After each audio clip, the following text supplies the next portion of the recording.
जय भारत। जय भारत। सम्मानित मंच, सारे आगू साहिबान और चोपड़ा साहब एंड बाकी कॉपी पेस्ट कर दा, sorry if I miss names, मैनू नाम याद नहीं रहंदे ज़्यादा, बट सारे आगू साहिबाना का बहुत बहुत इस्तकबाल करती हाँ। अच्छे वक्ता होना तो बहुत वड्डी गल नहीं है, बट सब तो वड्डी गल है अच्छे श्रोता होना। तो जोरदार तालियां तुसी आप दे लिए बजाओ। बहुत मान सम्मान तुसी सारिਆਂ ने दिता। अज बड़ी प्रैक्टिकल एक गल नज़र आई आ कि साडे वड्डियां दा जोश, साडे वड्डियां दा होश और साडा जोश एक कॉम्बिनेशन आ। गड्डी इसे करके बहुत नॉर्मल वधिया तरीके नाल चलूगी जब यह कॉम्बिनेशन, ये युवा पीढ़ी और ये छोटी छोटी युवा पीढ़ी जब नाल होके जो अंबेडकर जो एक एनर्जी है, इदा अंबेडकर की energy generation to generation pass होगी। And to be very honest, बहुत ईजी है। What is Ambedkar? अंबेडकर नू पढ़ना। क्या अंबेडकर का इतिहास किताबा च नहीं है? अंबेडकर का इतिहास यूट्यूब च नहीं है? अंबेडकर का इतिहास किताबा च है। अंबेडकर का इतिहास यूट्यूब च है। अंबेडकर का इतिहास तुसी सारे तो सुन सकते हो, सारे ही पढ़े है ना। And it is very easy Ambedkar को मानना, बट वेरी डिफिकल्ट अंबेडकर की मानना। सो आई विश एंड बिलीव कि असी सारे एक अपने दिल which the vacuum, the things जो मैं फील कीतियां ने, जो चीज़ मैं फील की है 6 महीने लगातार सड़क ते संघर्ष करके, कि अपने आप को सवाल करती सी कि ऐसा क्या हो गया कि अज भी इन्हें धक्के खाने पै रहे। वी टॉक अबाउट 21 सदी, 21st century, we talk about women empowerment. असी ये कहते हैं कि एक महिला विमान उड़ा रही है, एक राष्ट्रपति बने हैं, एक महिला engineer, IAS officer, doctor, everybody is doing good. कितने कितने बैठे ने, एंड मेरे जैसी की कमी होगी कि मैनू धक्के खाने पै रहे हैं। एंड फ्रॉम लास्ट 6 मंथ्स मैंने लगता है कि जिन्हें भी जो भी यूट्यूब या सोशल मीडिया देखते होने, मेरा संघर्ष ऑलमोस्ट 90% लोगों ने इतने बह के देखा होना। डॉक्टर तू की जरूरत पई सी लड़न की, की जरूरत सी, लेकिन जब अपने आप को लग्या कि बाबा साहब ने क्या पे बैक टू सोसाइटी, एंड जब देखिया 6 महीने संघर्ष करके फिर कितने ना कितने एहसास होया, इंक्लूडिंग वो थैंक यू मैं अपने पेरेंट्स को भी कहती हाँ कि क्या असी सच्ची पे बैक टू सोसाइटी किया और only pay back to family किया है। बाबा साहिब की सिखलाई नू pay back to society, no we haven't done it in a real sense. It was only paying back to family. असी पढ़ लिख के वधिया नौकरियां पा लियां, मैं खावा मेरी औलाद खाएगी, मेरी औलाद बाहर फॉरेन च पढ़न जाएगी, वधिया कपड़े वधिया काम करूगी। भगत सिंह तो बहुत अच्छे थे, लेकिन दूसरे के घर में, अपने घर में नहीं होगा Bhagat Singh. Where we are lacking, असी देखिया सोचा, क्योंकि अज के टाइम च बहुत जरूरी है तर्कशील होना।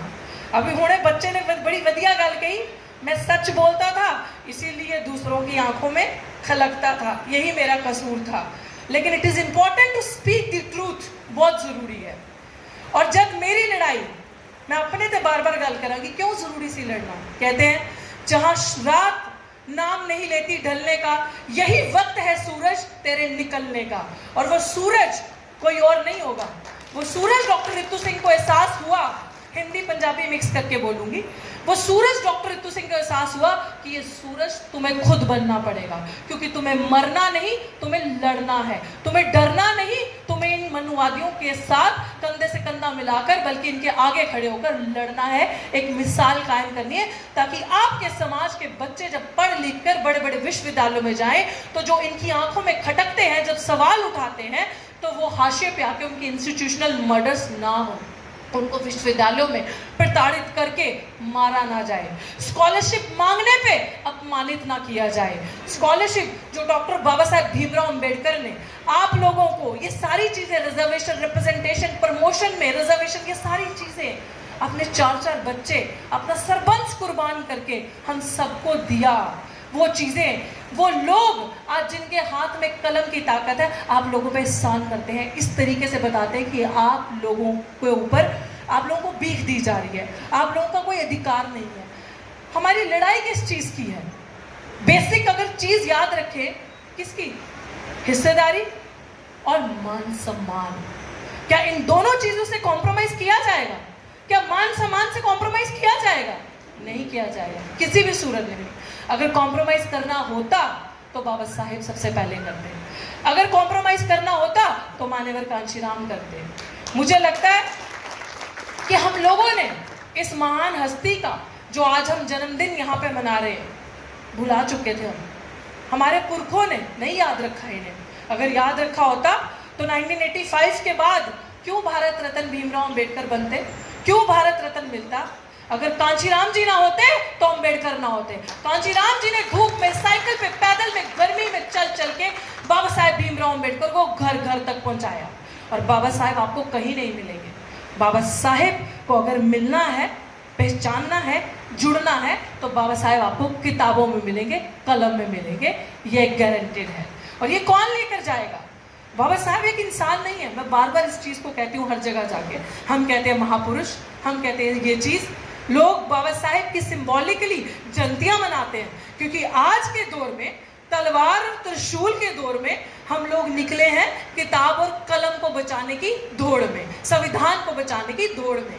क्योंकि आज अगर संविधान, सबसे ज्यादा खतरे में क्या है 2024 में? क्या लग रहा है आपको? क्या खतरे में?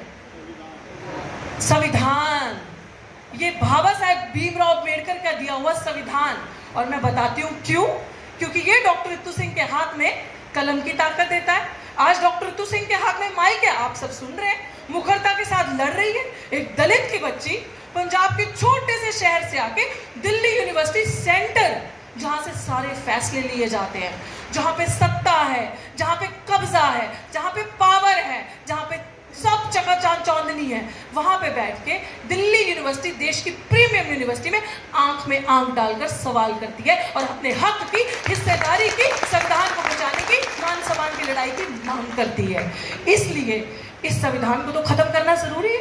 संविधान में एक नारी, महिला इतनी ताकतवर, जिनको ये लोग कहते थे, जिनको मनुष्य का सिद्धांत कहता था, डोर गवार शूद्र पशु नारी, यह ताड़न के अधिकारी, आज ये अधिकार की बात करते हैं, आज ये बराबरी की बात करते हैं, समानता के दर्जे पे खड़े हैं। आज इनके बच्चे चंद किताबें पढ़ के आते हैं और छाती ठोक के सवाल करते हैं और बोलते हैं अगर विचारधारा होगी तो बाबा साहेब अंबेडकर की, परियार की, फूले की, कांशीराम जी की, शाहू महाराज की, इस विचारधारा पे चलने की बात करते हैं। फर्क सिर्फ विचारों का है। वो आपके सामने मूर्खता करेंगे, हम उनसे तर्क से जीतेंगे। हमारे पास कुछ नहीं है तर्क के सिवा। वो आपके सामने तलवार लाएंगे, आप कलम से जीतेंगे। लड़ाई सिर्फ इसकी है।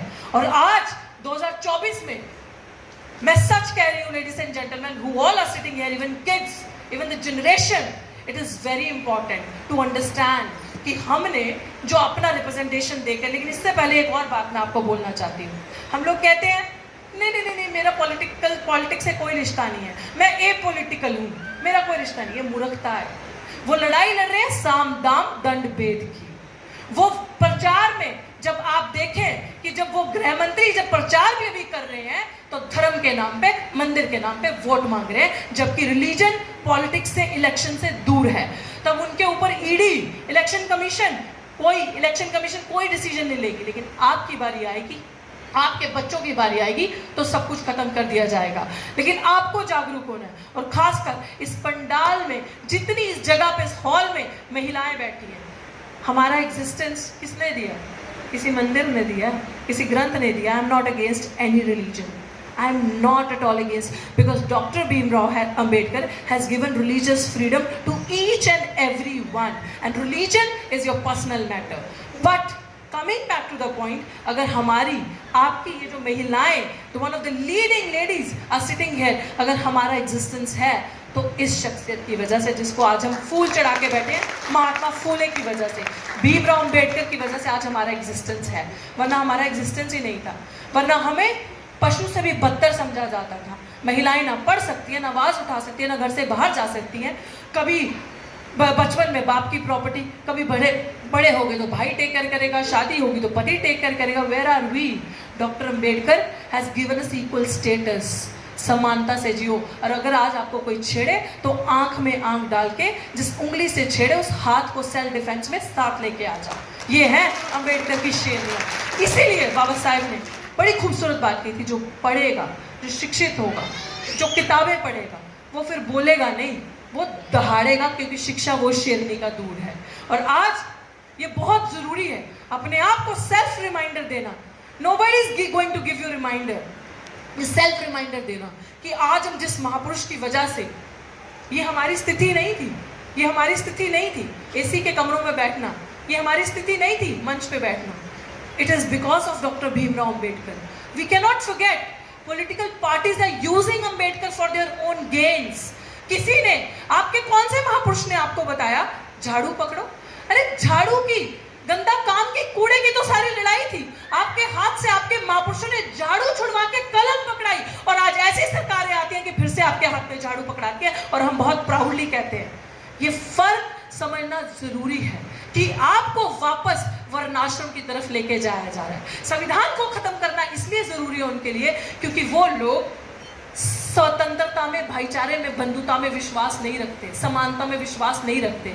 वो कहते हैं कि ये शूद्र जो हमें एक दर्जा दिया है कि हम इसी तरीके से हमारे बच्चे रुलते रहे, हम लोग सवाल ना करें, हम लोग पढ़े लिखे नहीं, हम सारी यूनिवर्सिटीज को प्राइवेटाइज कर दो, निजीकरण कर दो, बैंक बेच दो, रेल बेच दो, यूनिवर्सिटीज को महंगा कर दो, सारी चीजें पूंजीवादियों के हाथ में दे दो, ताकि आपके बच्चों के लिए, क्योंकि हम लोग गरीबों के बच्चे हैं, हमारे माँ बाप के पास इतने पैसे नहीं है कि 6 महीने की फीस 3-3 लाख 4-4 लाख दे।